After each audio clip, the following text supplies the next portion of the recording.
Our predictions for the 2023 Canadian Grand Prix. Okay, let's get into some predictions now then. Biggest good surprise. So I looked at the weather forecast and there might be some rain in the air. In which case, I have gone for the slidey, slippery conditions is what Lando Norris loves, thrives on. So that's why I've gone for biggest good surprise. And hopefully there is some precipitation, because if not, it's probably not going to happen. I will continue the British bias that we are, because my biggest good surprise is Lewis Hamilton. I can just see him having a banging race. He loves Montreal. First race win. Yeah, first race win. I don't know off the top of my head how many wins he's got around there, but it's a lot. And I can just see Hamilton continuing his great drive from Spain into Canada. Is he winning? Is this what this is, Tommy? He might have to beat a Red Bull or something like that, I think. Beat a Red Bull. All right, that's fair. Biggest flop I've gone for Kevin Magnussen. This man lost his front wing last time out after a fantastic qualifying, ruined his race. I feel like he'll want a vengeance. He'll want to come back to Canada and really grab it with both hands and get a good result, but it won't happen. So I don't want to say this one, but I've gone for biggest flop as Fernando Alonso. You thought I was going to say Max, didn't you? I really did, and I hoped you were going to. No, I've gone for Fernando Alonso. He's been absolutely going ham with the fact that this will be the last time I ever not finish on the podium. Really bigging up that was the last time we'll have a bit of a floppy race, but I don't know, maybe it's just a bit of pessimism, but because I obviously do hope he can carry on. It's definitely pessimism. Yeah, we just have these vibes, and I just feel like Fernando might struggle. Okay, that's really interesting. As we now head to pole position, and I've gone for Fernando Alonso. Rainy conditions. Do you remember what he did last year? Front row of the grid. I do. In difficult, wet qualifying conditions. Now, I am very much hedging my bets on a wet Canada.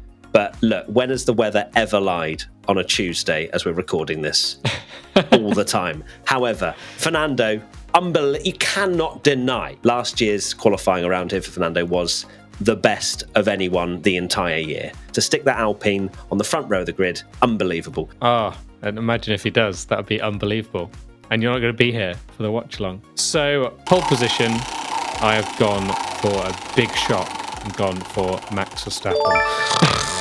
I feel like maybe the way this season's going, maybe we'll think over the summer break or the next race, but I feel like there needs to be some kind of like betting system where you only get you get extra points if you don't go for a Red Bull really or something. Confusing. That we can barely tot up our own predictions each race True. week. Now you want to stick a betting system in there as well? Yeah, maybe not. Let's move on now to our. It's because we've got it written down as Matt's top three. Let's move on to... No, I nearly said it again. Let's move on to our top three. I'm like Ron Burgundy. I just read whatever's in front of me. In third position, I have gone for Sergio Perez. He's gonna get a podium. He's in the fastest car on the grid. Can it be considered a street track? He is a street king, barring Monaco. So let's see. I can't not put him on the podium because it's obscene to think he wouldn't be on it. Yeah, I have gone third place, Sergio Perez. Okay. Yeah, I can just see, look, someone's... Oh, I know exactly what your second and first are going to be now. Brilliant. Well, let's fly through this one then. In second place, I have gone for Fernando Alonso. He'll get pole. Max Verstappen will break everyone's hearts and then win by 30 seconds. But Fernando will fight off Sergio Perez in the greatest duel for the second place slot of all time. So P2, I have gone for Logan Sargent. No, it is Lewis Hamilton. Yeah, I think he's going to have a good race. I was going to say split the Red Bulls, but you spoiler alert for who's won.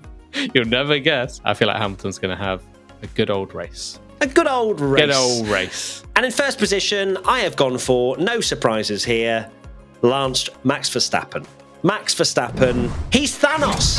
But then what happened to Thanos eventually? He got overthrown. So eventually all the Infinity Stones that Max currently has will be the end of him and he will not win all the time. But for now, he's continuing to win, for the foreseeable future. So yes, P1, I have gone for, no surprise, Max Verstappen. P2, I have gone for Fernando Alonso. And in third position, I have gone for Max Verstappen. Can anyone not see this happening? It just seems inevitable, like you say, like a Thanos. It's just driving the best he ever has. The car is so clear.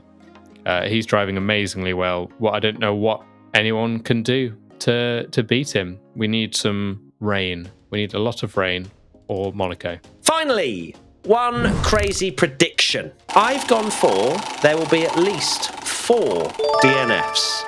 Now that's off the back of a no DNF race. And I think Canada could be a little bit more crazy. A few more breakdowns, slippery surface, all that good stuff. Was that rain? Was that what? Sprinkling of rain. But 4 DNFs for me at least. And I'll be taking that point home. Thank you very much. Oh, confident.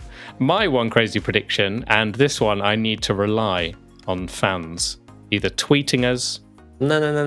Don't start influencing a crazy prediction you haven't even said yet. Mine will be that we'll see during the Canadian Grand Prix weekend a Nicholas Latifi tribute banner from someone in Canada. Don't call for it. I'm not calling for it. No, you're rigging the result right now. Someone is going to start ferociously doing a banner that's going to the Canadian Grand Prix. we have listeners in Canada, We don't Tommy. release this till Thursday, so they won't be able to get it ready in time. Okay, if you do... No, that's fine. No. If someone genuinely wants to give you a point and draws you a Latifi banner, but has to say Tommy plus 1 point or something on it as well, that would make my life. Yeah, because I think we'll know as well. It has to be seen on TV. Oh, okay. It can't just be a picture of someone going to the race with, haha, here we go. Although that would be funny to send us that as well. But it has to be seen on TV. Send us that, but hopefully it's on TV. I want lots of him on a goat or something. Not asking for much then, Tommy, no. No, Perfect. No. Cool. Well, get artisting, everyone. Now, the one thing I did want to talk about before we went away for forever, for me, Canada, I'm not a part of it this weekend. Tommy, I think this is a good time to announce who is replacing me for Saturday and Sunday watch-alongs /podcast/ on this channel. Friday podcast, we have someone you may have heard of called Katie Fairman, I think her name is. Never heard of her. Don't know who she is, but she's getting involved in the Friday podcast. So exciting times for all you that constantly message saying, get on board. Katie's back. Katie's back. For one weekend and one weekend only. Saturday, we have Tomo F1, Twomo, whatever you want to call him. McCluskey. Yeah. He will be doing the watch along and also the podcast on Saturday. And then on Sunday, Katie Fairman is back doing a watch along like old times. I'm sure we have to get the 3 of us doing it at one point, won't we? But yeah, we certainly will. I'm sure we will. And that is it. I'm going to miss you all during the qualifying and race watch-alongs, as well as, of course, being in the content. Practice. But I'll be back. We're not doing practice, but I'll be back for the funniest tweets, which we'll release on the Monday. So look forward to that, and I'll be giving you all my thoughts on that, and of course, obviously, our race podcasts and stuff You'll like that. You'll be back for that. I probably should have mentioned that. You're back for the race podcast. Right, that is it. Thank you so much, everybody, for listening and watching. See you very soon. Take care. Adios. Bye. Bye.